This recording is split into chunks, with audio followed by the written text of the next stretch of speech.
دلوقتي هتسمعوا قصيدة بعنوان نار على علم، هتلقيها عليكم الشاعرة الصغيرة الجميلة يارا مجدي.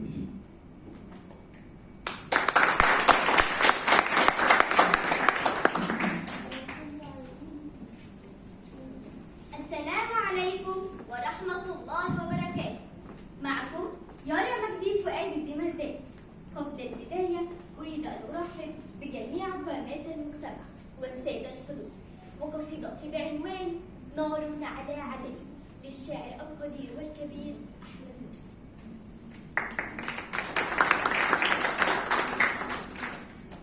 بدرية الحسن في عز وفي شمم، فمصر في مجدها، فمصر في مجدها نار على علم، تزهو كشمس الضحى في ثوب فاتنة،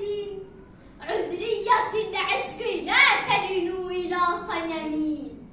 إليك يا جنتي أهفو فيسكنني، بالليل همس الكرى عيناي لم تنمي، أرض لها ذمة في القلب لو علمت، شوقي لألهب وجدي نار مضطرم، عذراء ما مسها إنس ولا علقت، جنا يتيه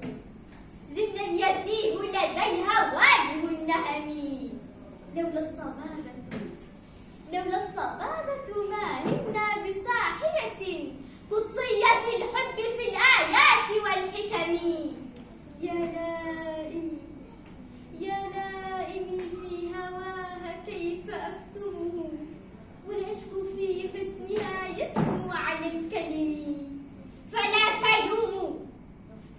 تلوموا وقد أخبرت أن دمي يساهر البدر همسا ساطع التمم، أهيم شوقا هواها فاق مقدرتي،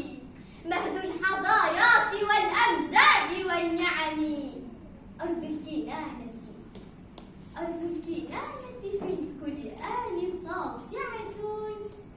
فكم حباها جمالا سيد الأمم،